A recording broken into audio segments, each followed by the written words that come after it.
El sistema inmunológico, que funciona como un organismo, también se enferma. Y así tenemos un montón de patologías que aparecen en el sistema inmune. Por ejemplo, las reacciones de hipersensibilidad cuando el sistema inmunológico responde exageradamente ante un enfrentamiento con una noxa. Eso lo vimos en inflamación. Las inmunodeficiencias, que vamos a ver ahora cuando el sistema inmunológico es inadecuado para defender, y las enfermedades autoinmunitarias, que son las que ya hemos visto, cuando el sistema inmunológico ataca a nuestro propio organismo. Dentro de las inmunodeficiencias están las primarias, que son en general de origen genético debido a mutaciones, y se manifiestan en lactantes y niños. Ahí tenemos la gamma-globulinemia de Bruton, la inmunodeficiencia variable común, el déficit aislado de inmunoglobulina A, síndrome de Dick-George, la inmunodeficiencia combinada grave, Wiskott-Aldrich y defectos en el sistema de complemento. Y las afecciones que afectan al adulto, que son secundarias.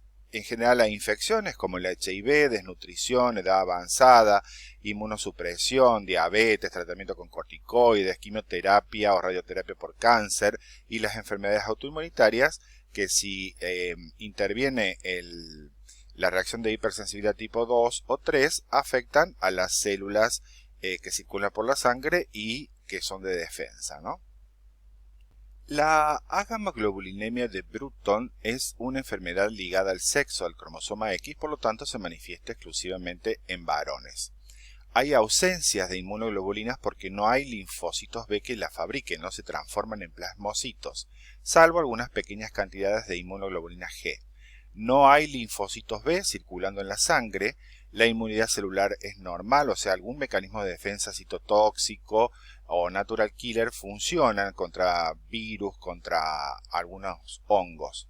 En la médula ósea hay linfocitos pre-B con algunas inmunoglobulinas intracitoplasmáticas, pero el problema radica en que hay un defecto en un gen que se llama tirosina quinasa por agamaglobulinemia, que codifica una proteína traductora para madurar de pre-B a linfocitos B.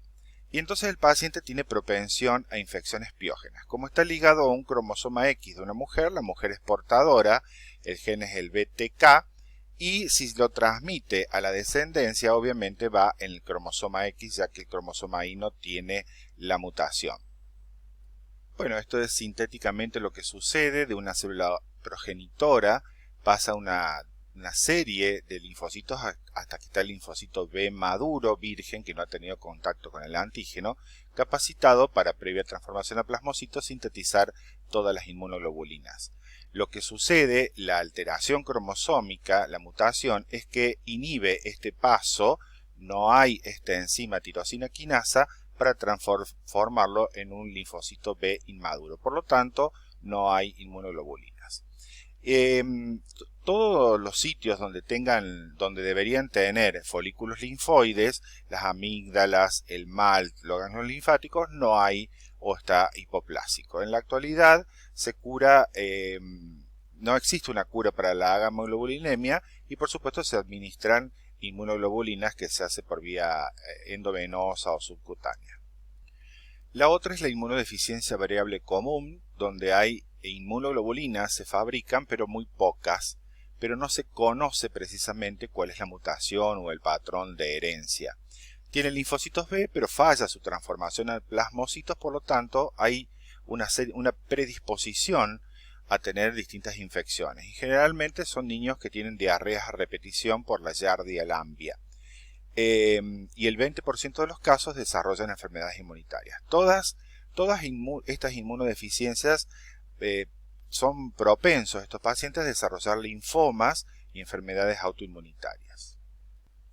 Bueno, la inmunoglobulina A tiene esta estructura, que son dos cadenas de inmunoglobulinas unidas por una proteína ligadora que se llama cadena J. Cuando la célula plasmática produce estas inmunoglobulinas, se une a un receptor que está en el citoplasma del epitelio secretor, que es el receptor secretor en realidad. Esto pasa por transitosis a los distintos lisosomas que pueda llegar a tener la célula para mecanismos de defensa en la superficie.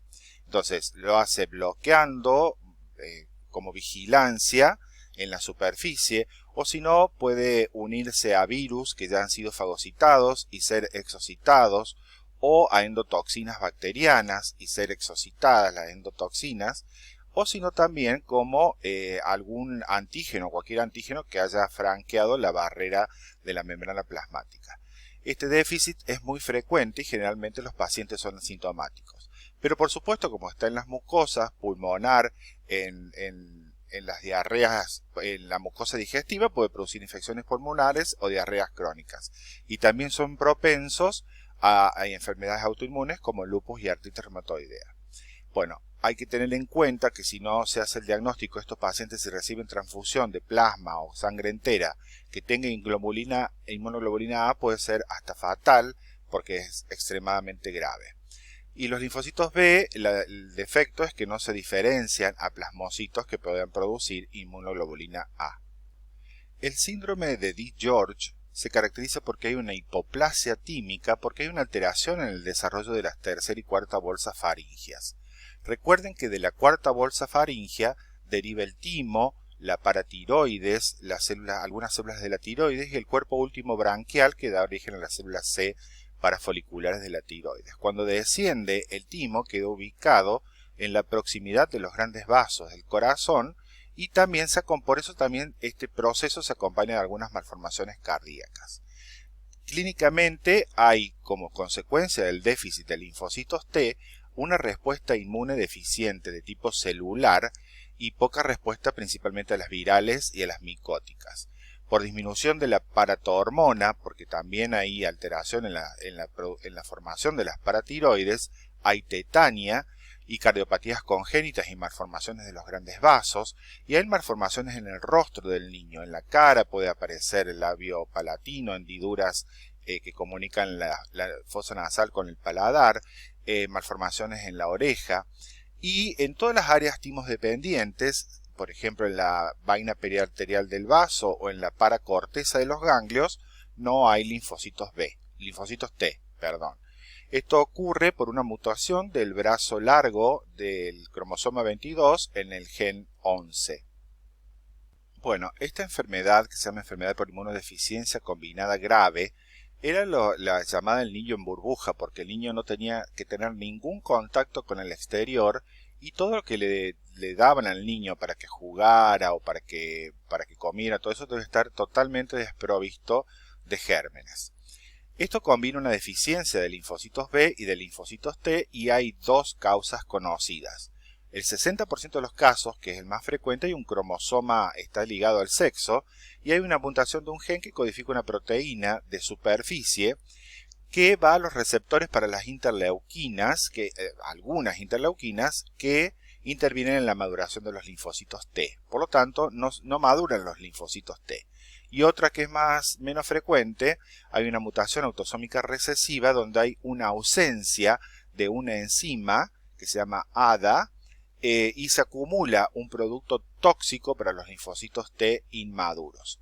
Y bueno, los linfocitos T, como no hay linfocitos T helper, no se transforman en plasmocitos porque no pueden ser ayudados por los helper ante la presencia de algún antígeno.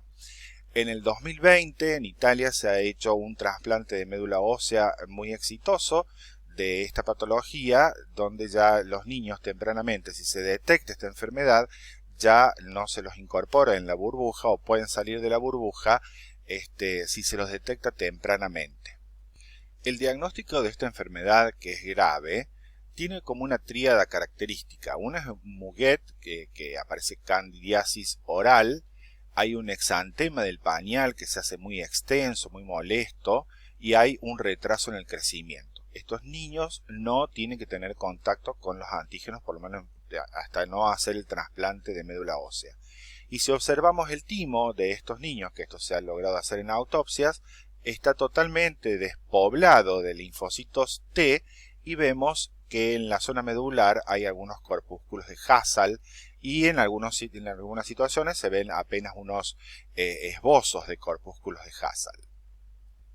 Bueno, finalmente el síndrome de Wiskott-Aldrich, que es otra herencia ligada al sexo, por lo tanto lo porta el cromosoma X a este gen mutado, que se llama gen WAS por síndrome de Wiskott-Aldrich, y que codifica para una proteína que solamente está en algunas células hematopoyéticas que intervienen en la polimerización de la actina.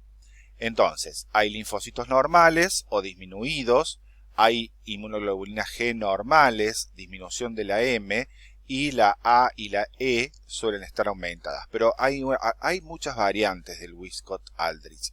Pero en general son pacientes que tienen trombocitopenia, es decir, hay plaquetas disminuidas en el plasma, y más por eso se detecta, porque son propensos a hacer hemorragias, petequias, hematomas, púrpura, sangrado oral, hemorragias digestivas, hasta hemorragias intracraneales.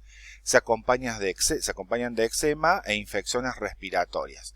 Y son niños que tienen alto riesgo para desarrollar neoplasias, principalmente linfomas y leucemias, y enfermedades autoinmunitarias. El pronóstico, si bien puede llegar con trasplante de médula ósea a la vida adulta, el pronóstico en la actualidad sigue siendo grave. Y con esto finalizamos las inmunodeficiencias.